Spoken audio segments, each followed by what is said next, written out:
From the heart of Houston, it's fun, it's engaging, it's Chattin' with Chelsea.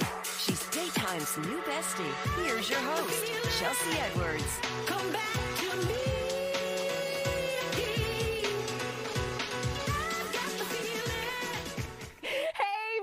Welcome to another episode of Chat with Chelsea. I'm your daytime bestie, Chelsea Edwards. August is Black Business Month, so we are celebrating the power of community. So whether you are dreaming of starting your own business or just love discovering new ones, this chat is for everybody. We've got two amazing guests who are going to share with us why supporting Black-owned businesses benefits everybody. Plus, they're going to share some insider secrets to entrepreneurship, kind of like this one. To the people that think entrepreneurship is easy, come to the front of the line. I was under the impression that being an entrepreneur, you would be able to do whatever it is you wanted to do. You could make your own hours, no more 40 hours a week. I work 140 hours a week now. I remember I used to be at work, I used to take a break. I used to come back, watch Netflix and YouTube on a dime and knew I was getting a paycheck at the end of 2 weeks. Now, baby, you don't know when that paycheck coming. I've been an entrepreneur for going on 10 years now. You gotta be one of God's strongest soldiers. Not strong, strongest soldiers. I work harder now than I ever did at my 9 to 5. There ain't a week that don't go by that I don't think about how good them benefits used to be. But we got this. We do. Yeah. She says strongest with a K. All right. Welcome, Dr. Asheli Atkins, President and CEO of Greater Houston Black Chamber. I mean, I feel like a lot of people often go into business thinking that they're going to get a little break. Easy breezy, and it's the exact opposite. The exact opposite. So let's talk about your story first. Yes. How did you become President and CEO of Greater Houston Black Chamber? So I've always actually worked with the Black Chamber. I started in 2009 after I graduated from Prairie View. I actually started as an intern for the Greater Houston Black Chamber. They had office off Wheeler, and I was working there helping them with like membership and all the things. And so I've always kept one foot involved with the Greater Houston Black Chamber while I was also in academia. So I'm a sociologist, and so I left my time at Prairie View as an assistant professor of sociology to do this full time. But I've always been involved with the Black Chamber. I've always been involved with different nonprofits, kind of like one foot in the nonprofit world and the business world, and then one foot in academia. And so it was a smooth transition when they reached out to me in 2024, asking if I was interested. I was like, this is a perfect transition. Like, it's what I research, it's what I love, it's what I know. And so it was a perfect place for me to be, especially the fact that it's our 90th year. Nice. Okay, yes. So explain how the sociology ties into all this. Yeah. Yes, how it like works. So actually, I got an MBA from Texas Women's University, and I was really interested in the fact that entrepreneurship is not the same for everybody. So it's different for women, it's different for Black women, it's different for Black people. Right. And so I actually decided to go to Texas A&M and get my PhD in sociology. And so I study race, class, and gender and organization. So I tell people all the time, simply put, that just means I study Black businesses, I study marginalized businesses, I study marginalized groups in the workplace. Okay. And so I literally live and breathe entrepreneurship. I live and breathe Black entrepreneurship. It's what I research. It's what I know. It's my area of expertise.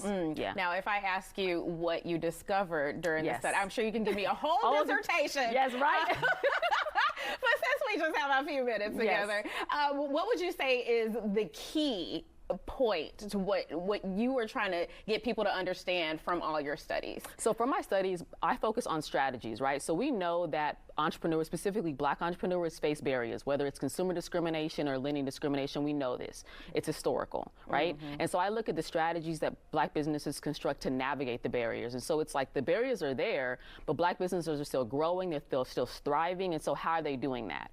And so my research looks at strategy construction, specifically if I know that consumers do not want to support me because they know that I'm Black, I'll remove my face from the website, right? Or I may find a person that is not Black to go and be my representative in these spaces where I'm not allowed to close deals for me. If I know that lending discrimination is difficult because banks are discriminating against me because I'm Black, I'll go after pitch competitions. I'll go after grants that are targeting minority groups, right? And so it's strategy construction to, again, navigate the barriers that are long-standing and historical because we still want to thrive and we still want to be successful business owners. Is it being dishonest, though? I mean, we understand, we see the barriers, right? And everybody wants to be successful, but is it being dishonest? No, I don't think it is. My thing is, if we know these barriers are discriminatory and racist and they're historical and long-standing, so this is not a 20-year or 100-year issue. This has been consistent over time. I don't think it's being dishonest. I think it's being strategic. I think it's doing what you need to do to grow your business and sustain your business, because we want successful Black business owners. We want successful Black businesses that are not around for 5 years, but 50, 20, 30, 100 years.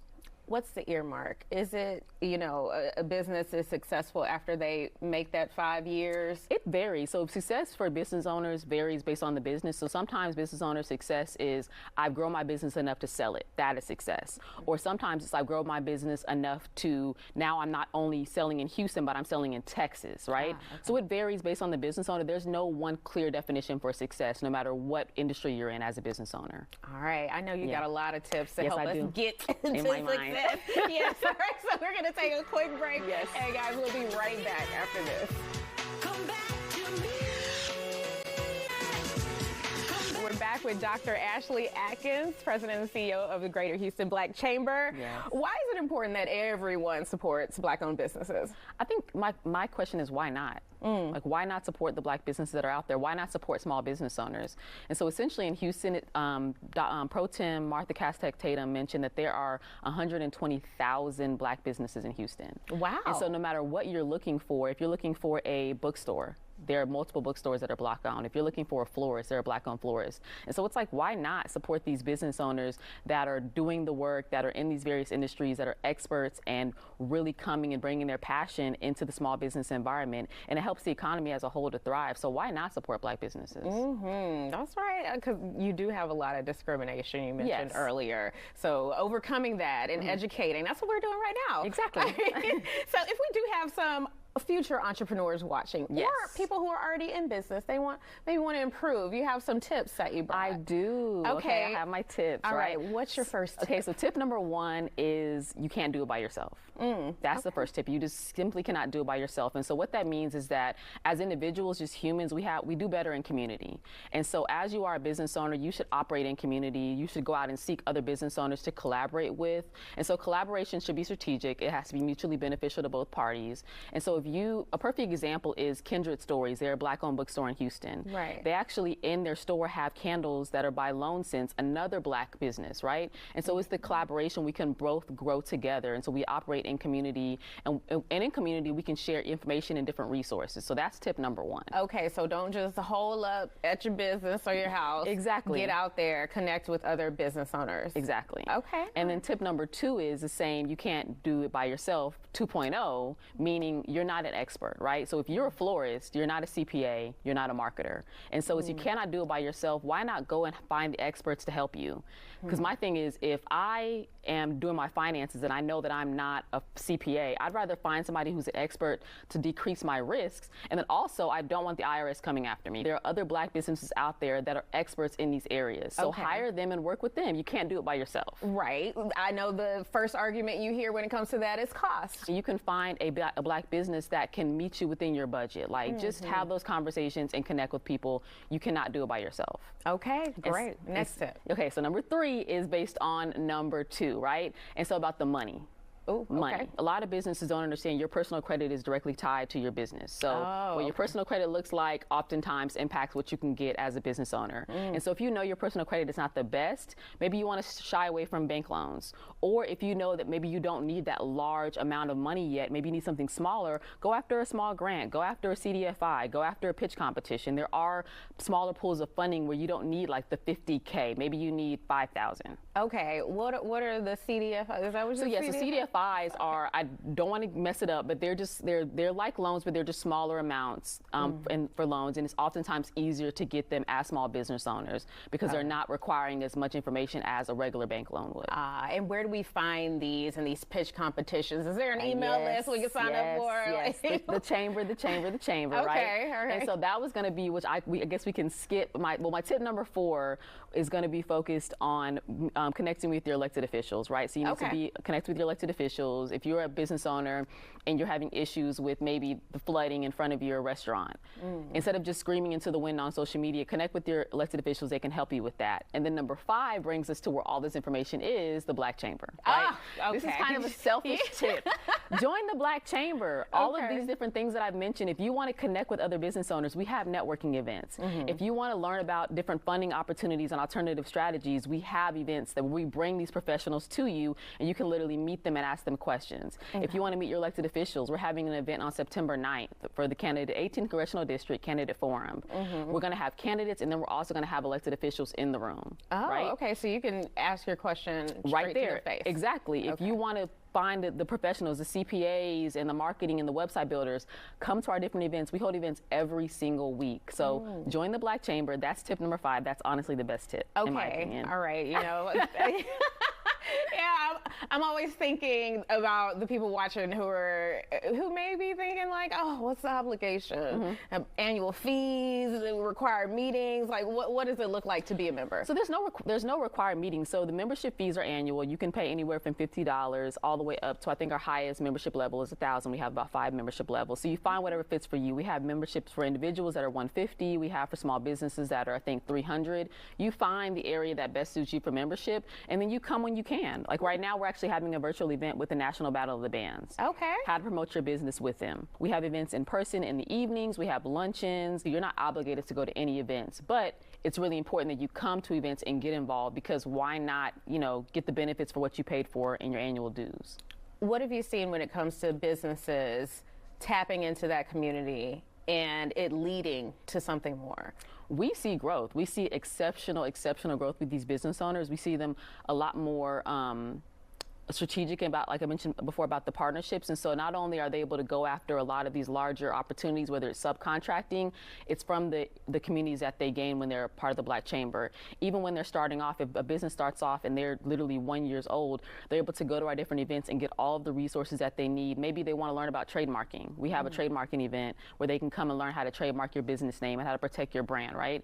These events are oftentimes free or at low cost. And so we see business owners getting the resources, getting the education that they need, which is really important, especially in this current climate where business owners feel like they are having a hard time getting access to information, getting access to community. The Chamber has it there for them. Right. Okay. And if you're watching from somewhere outside of Houston or other than Houston, you can look up the Chamber in your area, the Black Chamber. There's chambers all over the U.S. There's literally chambers usually in every city. There's a Dallas Chamber. There's a Atlanta Chamber. There's chambers everywhere. Okay. Yes. Beautiful. All right. And then you also do these awards every year. We do. Okay, I love those. So we have our Pinnacle Award, which is coming back. So we have last time we had it in person was in 2019. We're bringing it back on November 1st at Bayou Event Center. But before that, we're actually having a Pinnacle Wealth Forum on October 31st at Rice University. So you can come and learn about everything related to funding, whether it's venture capitalists, investments. You can learn about using credit and different avenues to build your business. It's a full day conversation about wealth building and generational wealth building leading up to the Pinnacle on November 1st. Okay, all right. Well, speaking of, we have a previous Pinnacle Award winner coming up on the show. All right, we're going to take a quick break, and then we'll be back with the flavorful, also successful Sienna Wings.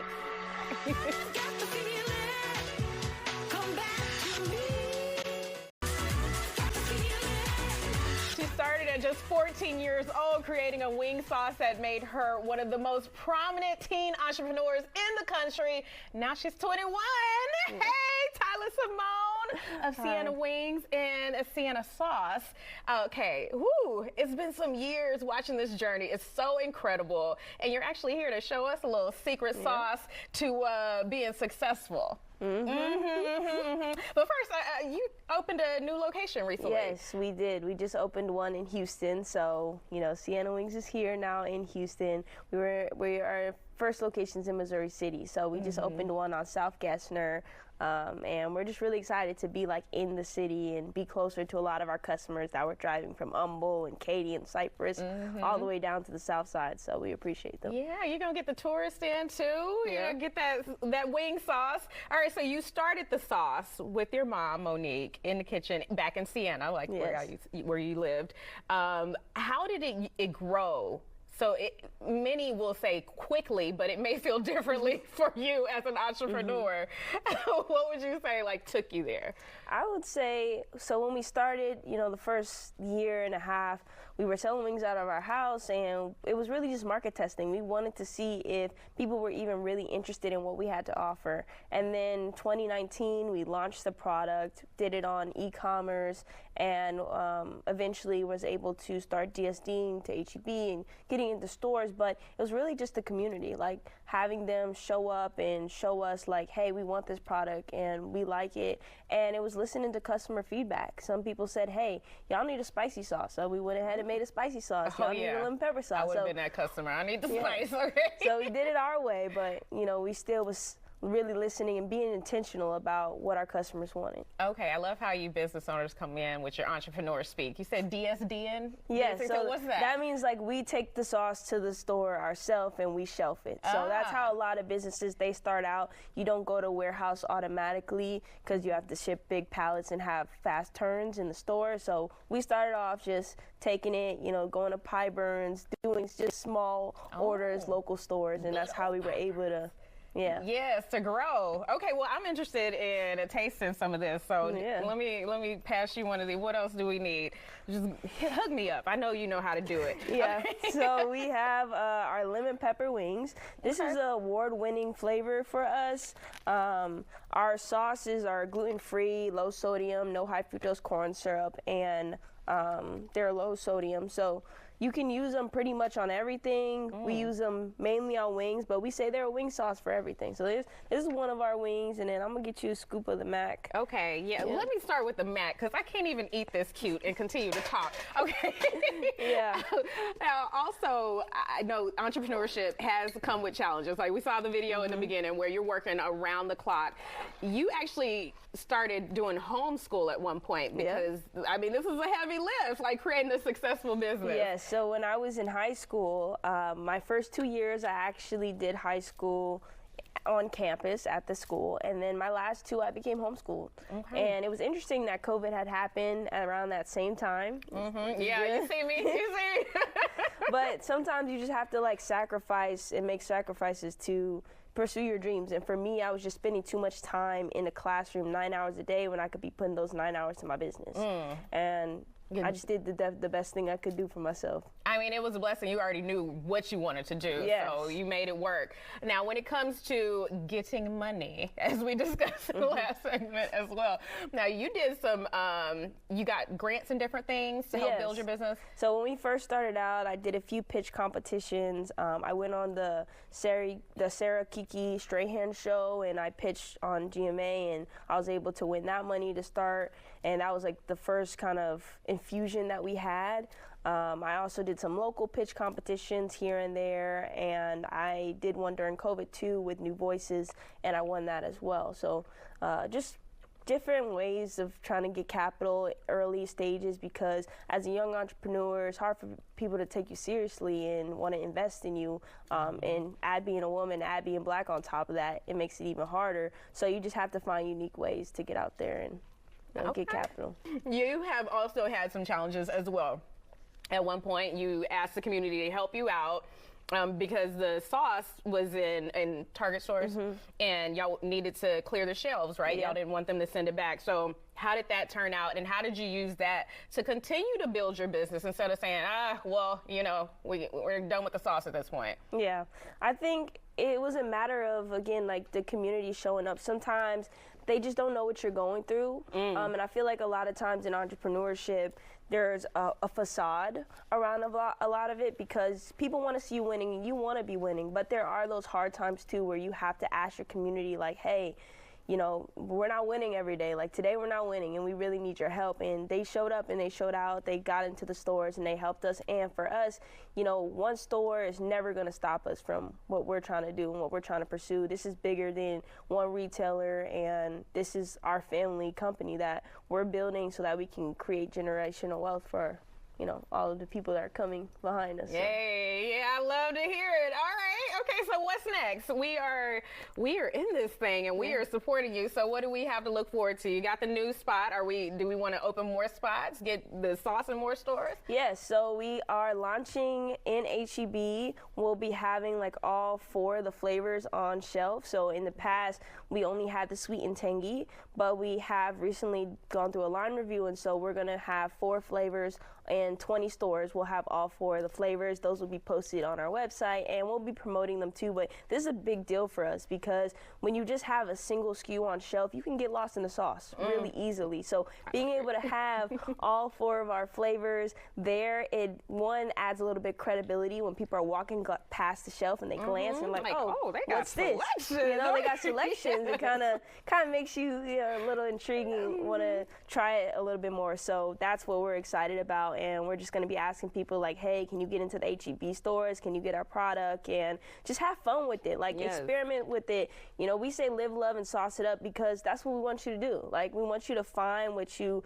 love to make and add our sauce to it. It doesn't have to be a pour. It can be an ingredient. It doesn't have to be just something that you dip it in. You know, it can actually be a marinade for you. So you just got to find what works for you, but we know there's a sauce flavor for everyone. Okay, all right. I'm going to find out if this lemon pepper is for me right now. You guys, don't get lost in the sauce. We'll be right back after this commercial break.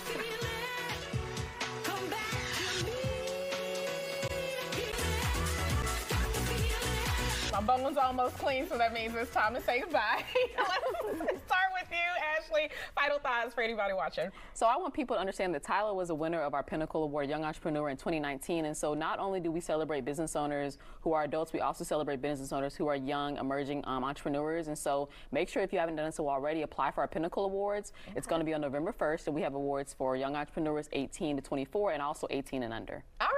Tyla, any tips for the young entrepreneurs out there? Yeah, I would say if you're starting a business or thinking about it, just be prepared. You know, get your foundation before you tell anybody. Get your socials, get your website. It won't cost you anything. The website might be maybe 2 cents, but really build your foundation because that's how you're going to be taken seriously. Well, thank you. And thank you for bringing all these Sienna wings. All right, we got some eating to do, you guys. Keep up with us on social at Chelsea Show Fox. We'll see you on the next Chatting with Chelsea.